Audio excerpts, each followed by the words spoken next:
Good evening, everybody, and welcome to the Center for the Less Good Idea and to this evening's How Showing the Making, featuring the work of Shamel Pitts.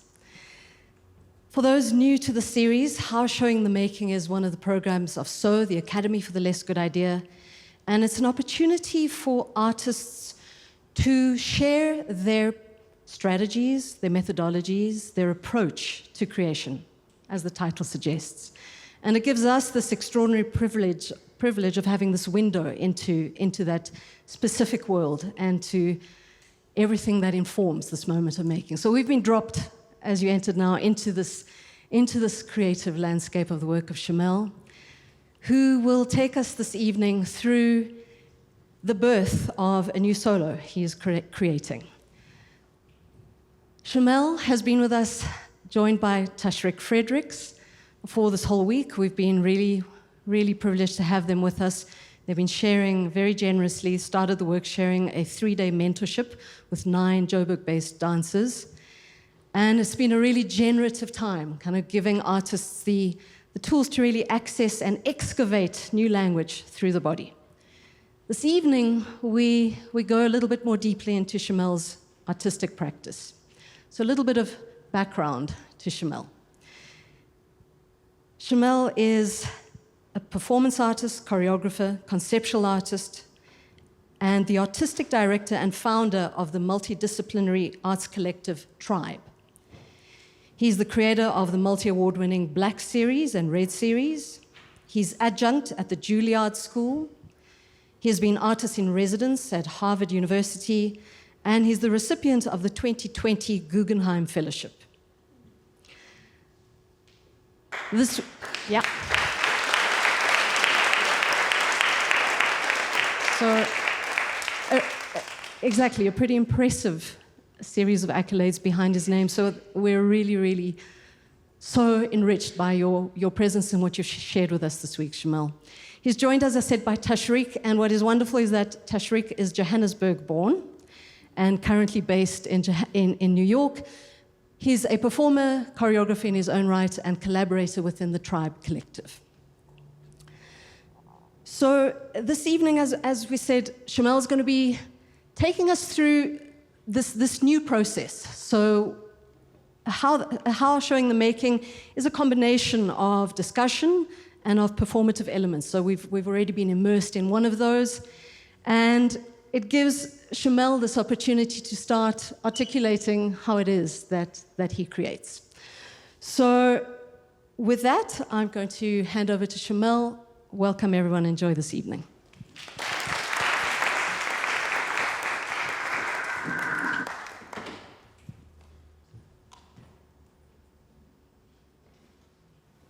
Hello. Good evening. Thank you for coming.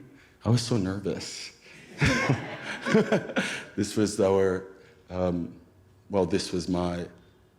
first time sharing new ideas with an audience. And it was really powerful to be able to birth something, an experiment in real time with you. So this solo that I started just, 4 days ago on Monday, was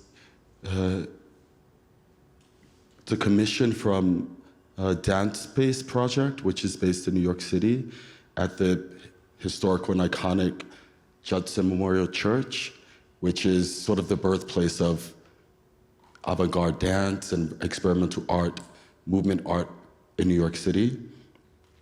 And when the curator of Judson Memorial Church, whose name is Keaoleboga, came to me and asked me to create a solo, at the time I was like, I don't want to dance alone.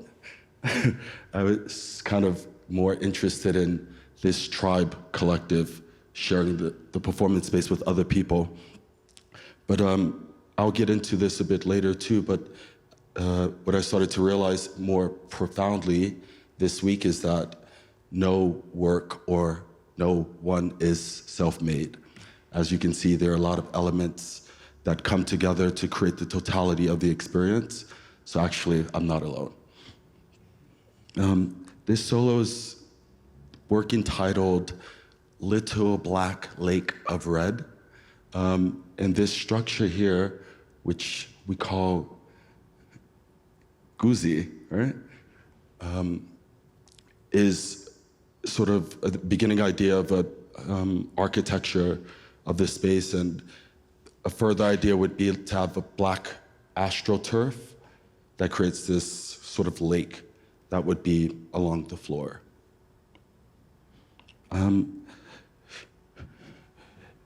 I think that when I also started to realize this sense of not wanting to dance alone, I started to listen to that as actually a prompt for the solo, and some of that prompt sparked further ideas of solitude, the intersection between solitude and prayer and mania and euphoria and nightlife and sort of aging adolescence. We were working this week with our Thinking in Red mentorship, and one of the themes that we were sort of playing with in that mentorship was childlike wonder. So I think hopefully you were able to see a little bit of this sense of play, as well as the sense of evolution of and transformation of a body over time. I was also kind of, with this first section that you saw, researching duration without exhaustion. Did you feel that a little bit, maybe? Okay. I was kind of still exhausted in some ways, but not physically exhausted. Yeah, this week has been incredibly meaningful, and part of what I gained a lot and discovered a lot through this opportunity of how Show in the Making of was to really understand and articulate with words my artistic practice and creative practice. So what you'll start to see as we continue this experience together tonight is I'll start to share with you my 5-step program for creative practice. And the first step is tuning in. And by tuning in, I mean tuning into the body. I always come into a performance or creative studio when I'm starting to work on creating a new work with embodiment practice. And the embodiment practice that I work with mostly is called Gaga. Is anyone familiar with Gaga? Movement language, not Lady Gaga? Yeah? Okay. So Gaga is a movement language created by Batsheva Dance Company's former artistic director, whose name is Ohad Naharin. Gaga has a lot to do with lightness as a virtue, listening to gravity and allowing it to go through us without being shaped by gravity. Not taking ourselves too seriously, although we take the task seriously. Has a lot to do with listening to the body before we tell it what to do. Has a lot to do with activating the bones, the flesh, the skin, and sort of ungluing and finding the differences and distinctions of textures within the flesh and the skin and the bones. So I would come into the studio each day for step 1 and do Gaga, either alone or with beautiful artists that I got to work with here this week, or with my most amazing collaborator, Tushrik Fredricks, whose birthday is today.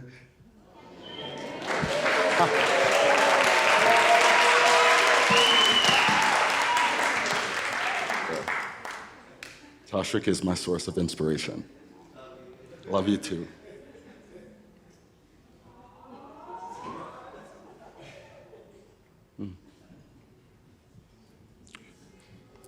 So Gaga also is a moment where I get to really listen to my body and tune and hone on getting it ready for the physical day and the physical task ahead, and the conceptual ideas. I usually say with Gaga as a movement language that it helps me to find my voice. So Gaga sort of sets up a foundation that I can then springboard off of in terms of creativity, in terms of fantasy, power of imagination, in terms of passion, and in terms of skills. Nice, Athena. So step one is tuning in. And then step two would always be play. And by play, I mean after my body feels a bit energized and there's a lot of flow of movement that I just experienced from Gaga, I start to then play, no, writing. You see? Good. Step two, I lied, sorry. I guess I'm just ready to play. Yeah. Step one is tuning in. Step two is writing. So I have a writing practice. For each work that I do, I always have a sort of book that I jot down different ideas, sort of stream of consciousness that flow through my body after I experience the flow of movement through my body of Gaga class. So I start to write down in this book different words, and these words sort of propel me towards concepts that then I physicalize.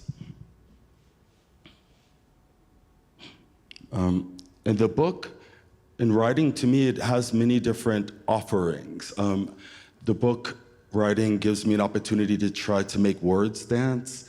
Not that I'm a poet, but I play with prose and flex poetics to sense how that rhythm and flow from the words in the book, I can then take that into creating a physicalization of that, of those words. The book also allows and lends a space for scoring, sort of mapping out different ideas and a different proposition. So for example, this first section that you just saw, as I mentioned, had a lot to do with aging adolescents. So I would sort of map that out. And if I start swinging, how does that then sort of change and morph into growing up and out into the space? And then start to play with the space inside of my body through the flow of energy and breath and air, blood.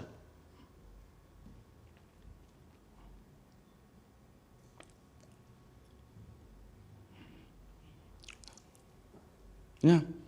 So one, tuning in. Step two, writing.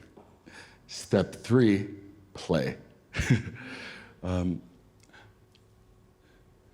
I think I would like to share another section now and sort of show you how, like let's say in the book I would write words such as mania or prayer, ritual, euphoria, groove, rhythms, polyrhythms.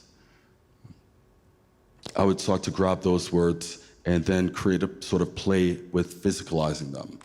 And then I would, working with Tushrik would sort of help and suggest different ideas and be a sort of mirror to me and share with me things that he saw from what I just proposed through the playing. So maybe we can do that, Tushrik? I'll try the second section and we can have a sort of feedback moment together, feed forward moment together. Okay, thank you.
those moments of like recharge, reset, to find from there like how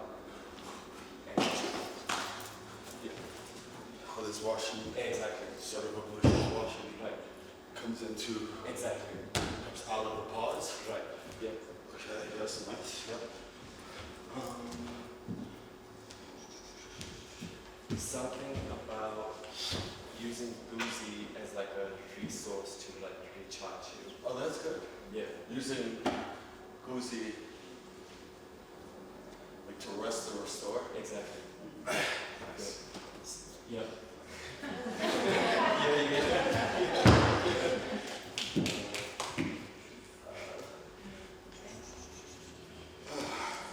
Yeah, some stuff I wrote down too is like a new way of resting. Yeah, a new way of resting. Resting, yeah. So like even inside when you go to the bath, like this moment that happens inside. Yeah. Like how can that also be like a moment of like causes like a temple? Yeah. Or like a church? What do you mean by new way of resting? Like not just physically lying down or being stationary, but like in this moment of like okay, soft. Nice. And then the breath is kind of like the thing that's Beautiful, right?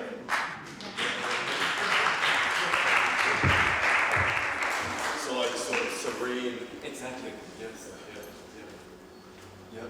Because I feel like you started to tap into the breath. Yeah. It's tired.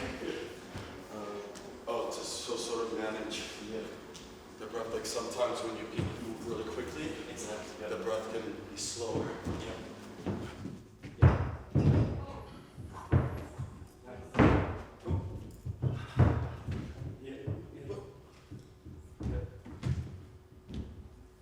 Three breaths.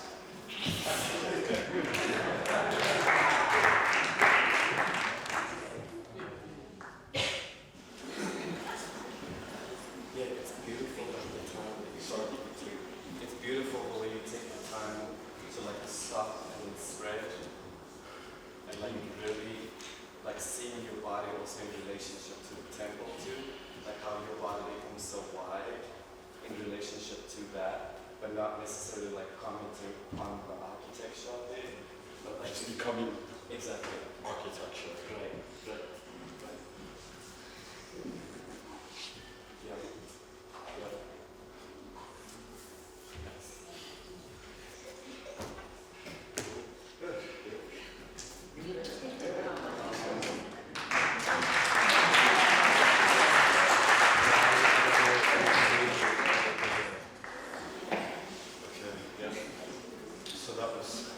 So that was three.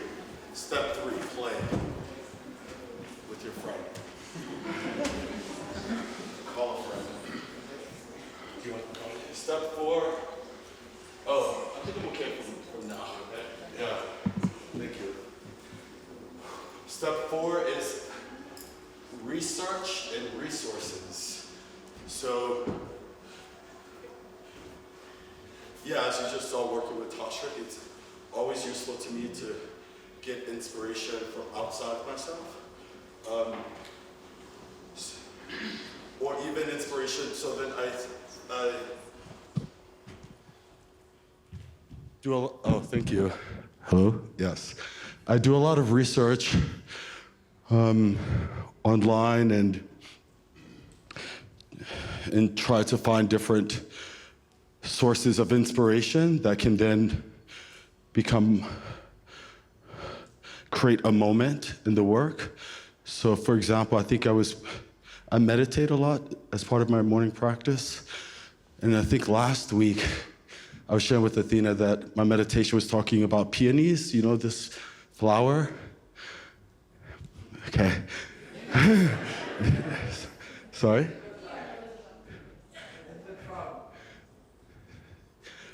I can't hear anything.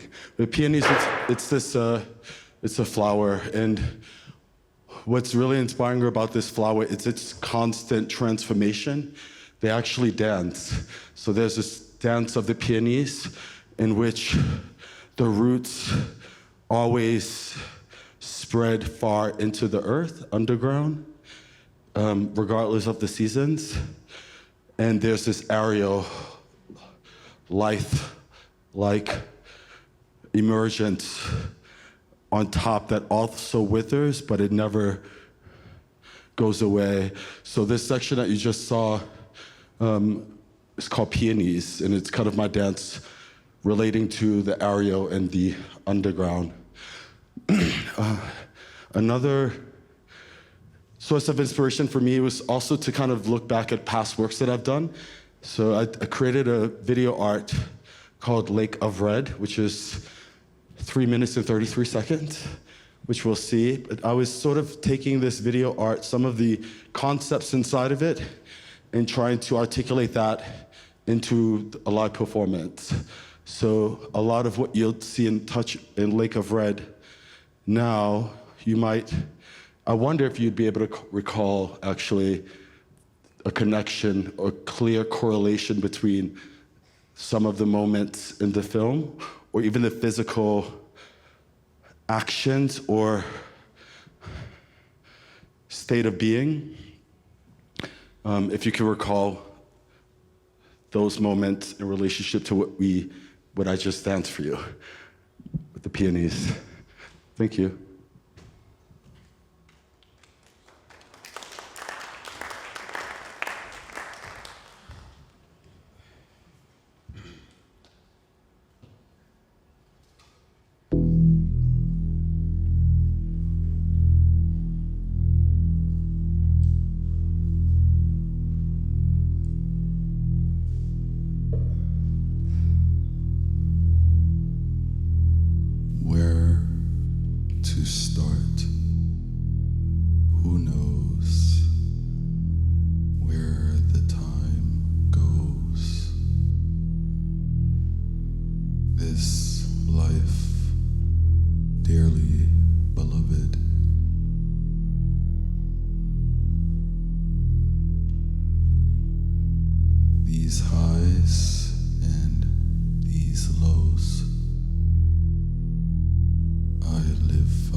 How was that for you?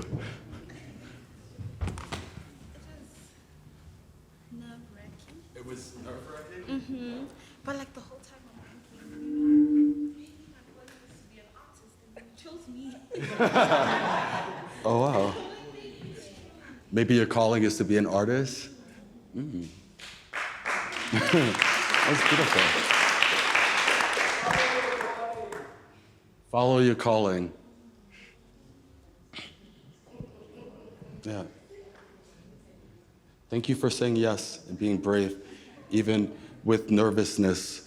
I think, yeah, it's interesting. We can be many things at the same time, right? How we can be nervous, yet vulnerable, yet sensitive, yet silly, yet listening to a calling. Many things can coexist. That's one of the things that I really value with Gaga, and also with choreography and creating stories, this space to be multiplicitous, to embody many qualities, even if the qualities sometimes can create conflict or chaos. That too can be met with bliss, maybe, or serenity, I don't know. That was very blissful for me, and I was nervous before, but less nervous when you joined, because it felt that we were able to share the weight of the moment together. So thanks for that. How was it for you all witnessing, or does anyone want to comment or respond to what you just witnessed at any moment of this performance or this showing? It was beautiful to watch the interaction of an unsuspecting audience member become part of the performance, and that trust, and that it took to just say yes. And it was so blissful, and the use of the shadow and the lighting was incredible. Thank you. Yeah. Wes is the lighting wizard. Okay. No, I just wanted to say I really enjoyed that. It made you feel less alone on stage, but then I also wanted to find out, how do you negotiate issues of consent? Like, how do you sort of like negotiate the power dynamics? Can someone say no? And like, where do you go from there? Yeah, that's such a great question, or interesting question. Like, how do you negotiate consent? And what happens if someone says no? And how do you comply or pivot or redirect? I haven't tried it out yet with people, actually. But I think that in terms of consent, sit? Okay. I'm too low? Okay. Thanks, Dimi. This is better? Yeah, I tried to be very intentional with my body language when I went up to invite this young person to dance with me. So I tried to sense with my body and the offering, almost like asking the question of consent, or asking the question, will you dance with me? Or will you trust me and join me towards that which you don't know? And I think that if we would have said no, I would have went to someone else.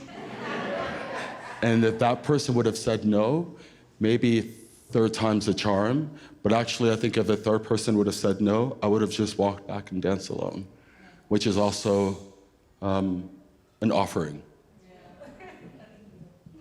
And it's true that there is this moment too of, breaking the sacred space of stage and this sort of barrier between the audience and the performer. And I think that if a person still was not to come on, an audience member was not to come on the stage and dance with me. Me sort of extending myself, like pouring out myself past the stage, still offers this blurring of lines that creates a distinction between me and all of you.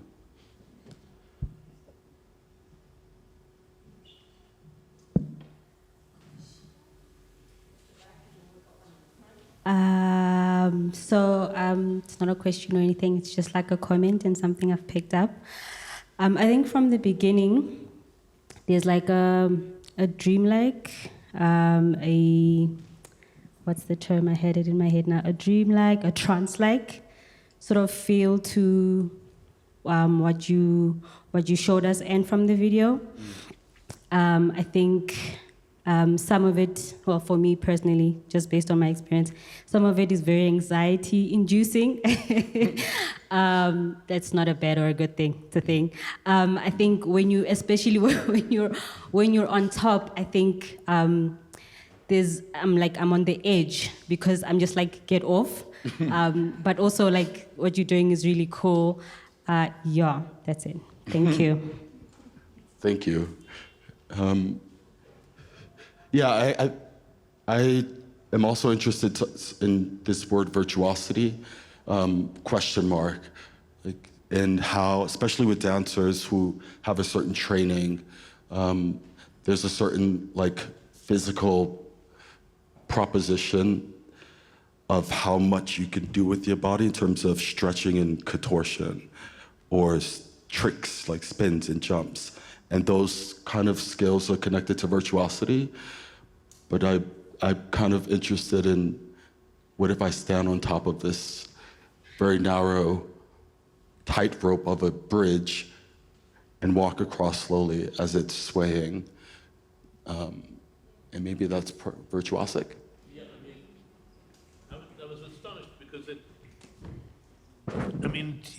for me, that was one of the terms I had in my head, was that it looks so simple, but the training and the rehearsal and learning just of those boxes, how to keep your feet in those shoes, how to get that sense of both weight and lightness.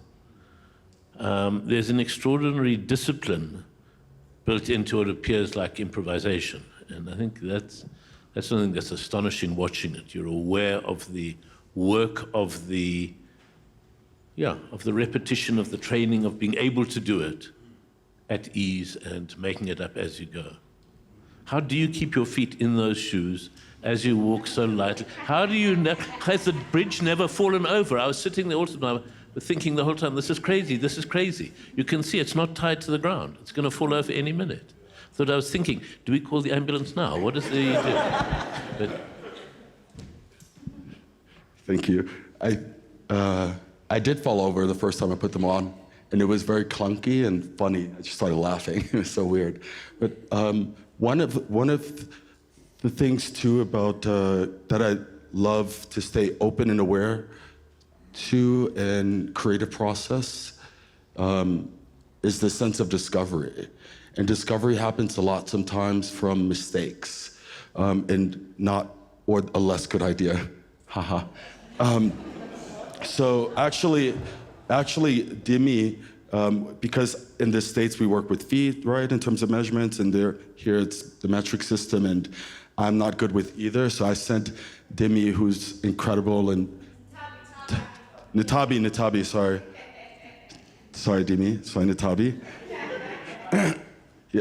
Yeah, I sent Nitabi the wrong measurement, so these were supposed to be steps that were connected to the inside of this structure, but then obviously that didn't work out because Nitabi didn't know that I wanted them to be steps inside of the structure. But then I thought, wow, these are really interesting. And I kind of started to get ideas about, when I saw this shape live, sort of Japanese guzis, which is a red bridge, and kind of taking that red bridge and like creating a sort of dreamlike surrealism, magical realism approach, like Tim Robbins or something, you know? And these, which led me more into this like dark fantasy of, these being at a carnival or something and, these tall people giving balloons like clowns to kids. And I thought, wow, Natabi, maybe we can use these as sort of shoes. And then Natabi went even further and built shoes into the box. And I think this was like a beautiful discovery. I've never would have imagined coming up with this out of my own creativity. It came from listening to a mistake and turning it into a proposition.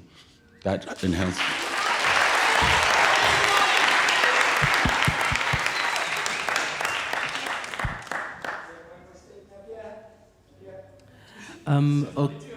Sorry. Okay, so we'll come down and go up. Good evening. Thank you for your offering. I'm interested to know why you chose to be elevated and still offer, because elevation theatrically signifies a lot of power dynamic, and your choice to then offer someone into your space. Why was that not an offering on the same level as the person you are?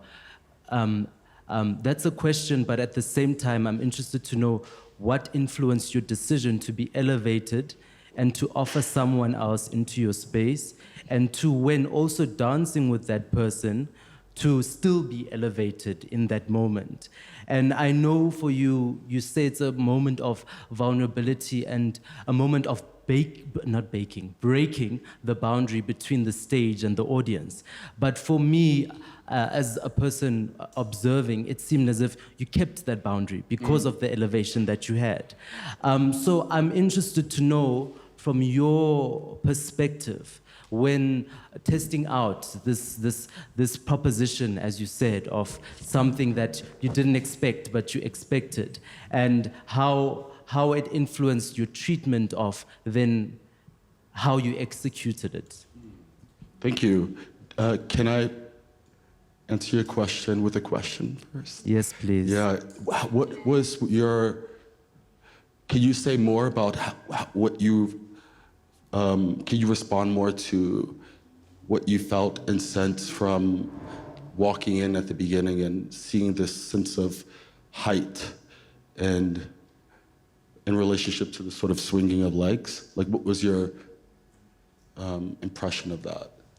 I think that swinging of the legs signifies that childlike energy automatically, and then you validated it when you said that you grow, what did you say? Growing adolescence.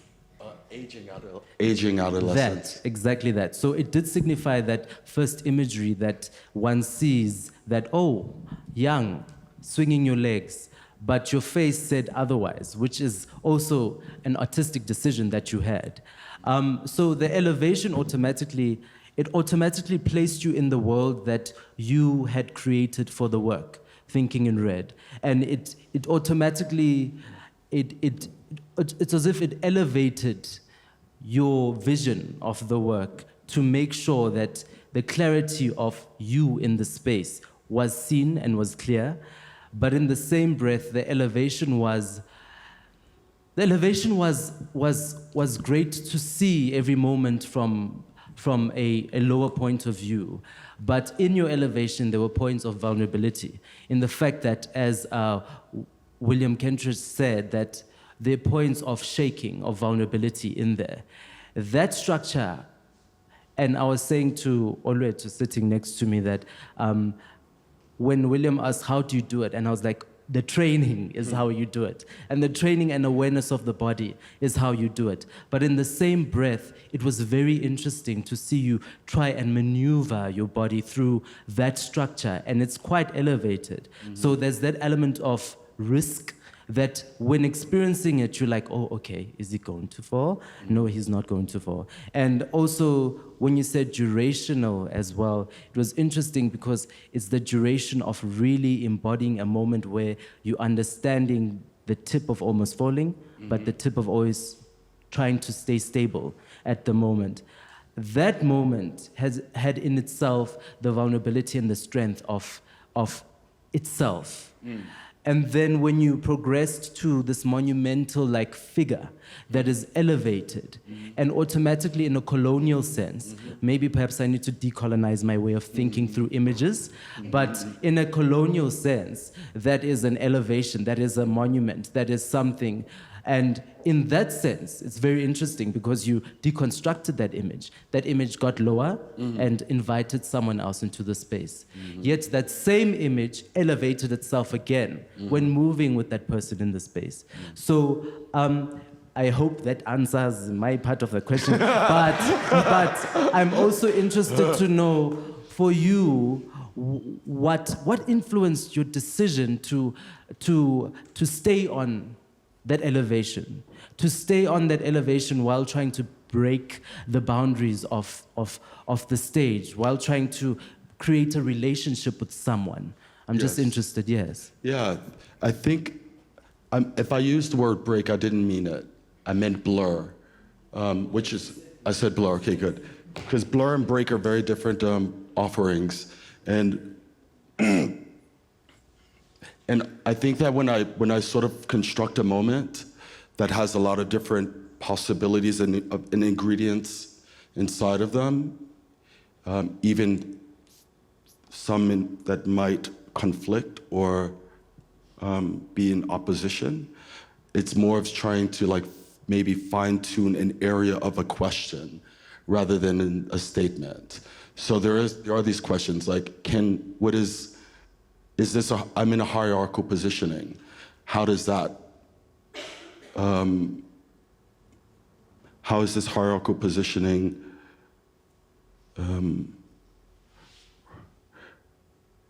register itself through a childlike posturing?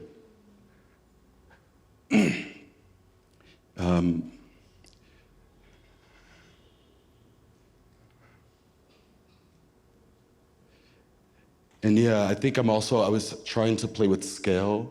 I'm always interested in scale and how the stage has the possibilities to exaggerate or to amplify.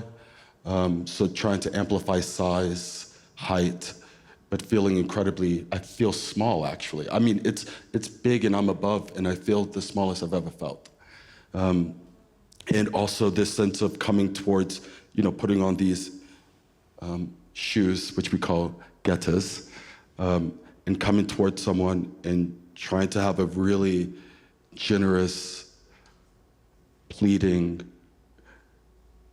gesture.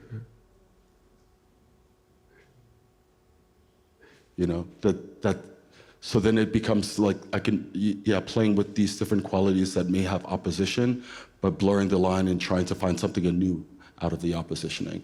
And maybe that anew is not I don't know if it's about decolonization as much as maybe a futuristic approach or possibility of a landscape. I'm really inspired by Afrofuturism, and for me, Afrofuturism is not like a genre or sci-fi term. For me, it's more an ethos and a philosophy and a call to action for people of color, artists of color. It's like the ability and responsibility to create new stories that have a sense of an awareness of its past, but it's more about landing ourselves in the present in order to shine more luminously towards a future. So then with that, there's another landscape and horizon that maybe can offer a mixing of things that brings out a different questioning. And yes, exactly. Yeah, so number 5, as you saw, I grabbed my book and was trying to sort of record feedback that was given to me, which is the last step, record. And by record, I mean document. I write a lot, and I record also by hearing responses from my collaborators. I record also by recording like videos, and I watch things over and over and over again. And that is how I end my day with the 5 steps program of my creative practice. which is tuning in, 1, 2, writing, 3, play, 4, research and resources, 5, record. One more question? Oh, yes? I'm glad the question of elevation came up because I perceived something, I had a different perspective on what was happening, which was like, I saw and felt a paradox that on the one hand you were elevated, but on the other you were weighed down, constrained, and your movements were limited. And the sort of interplay of those things, it kept slipping in my mind whether I saw you as more above or as restricted. And in particular, the contrast of bringing someone else on stage to sort of amplify that paradox that was sitting within you, really striking. Thank you. Sorry, I just have one question, and it's not for Shamel. It's for Tushrik. In your writing and playing, I actually watched you when Shamel was playing because of how you kept embodying your notes. Do you want to speak to that? Like how that relationship dynamic between the two of you, like what are you offering? Because I think there's a lot that you're giving as the inspiration, but I think there's a lot that you do in your body, in your writing, in your eyes. Because also I was like, Shamel moves so fast, I don't know what I'm looking for. So, and you kept writing like things to feedback to. Yeah. Tushrik? Oh, cool.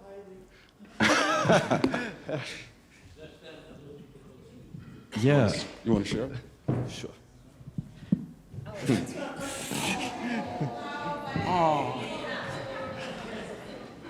Yeah. Thanks, Dimi. A lot of the time, I always say to Shamel that movement for me is something that comes from like a really deep place inside of the body. And it's also something that's very gestural. And the second you see, or at least for me personally, when you see a body physically experiencing something, you get a feeling from it. It's like if you lift something that's really heavy off of the floor, the weight of your body going down and the effort that it takes to lift that up registers inside of my body, then thinking about what that is about. So I feel like first connecting to feeling, and then somehow also learning from other bodies too, and not only my own, but like, you know, learning from Shamel and people that I work with and other dancers too. It's like a library of constantly like downloading information into your body. And a lot of the time, Shamel says this too, which I resonate with as well, is that the body is like a supercomputer. So physically, it might not, I mean, the brain is there and it's always constantly going and downloading information. But at the same time, like our senses, which also connects back to Gaga, I feel like too, is that when you listen to the senses, it's like when you touch something hot, you just, like your body retracts away from it to something cold. So yeah, feeling, sensation, also being hyper alert and hyper aware. And it helps to like having knowledge with Shamel of like, we understand each other too, so that, and also he really trusts me. And that allows space for me to also be able to just share the first thing that comes to mind rather than think about it first and then speak about it afterwards. I was actually when you were there, I was saying to Teresa that I wish you were lit so that we can see the performance of you. It was quite interesting for me when the moment, you know, he started moving, your pen was moving, I was like, what is the writing? You know, it's almost like you are observing somebody and then you are notating what they are doing, which was quite for me interesting, and I was like, you should have been lit so that we can see, you know, that Next time. Okay, with that, I'm afraid we can't take any more questions because our time is up, but I just wanted to, and it's great that you're both here, so we just wanted to say a huge thank you to both of you.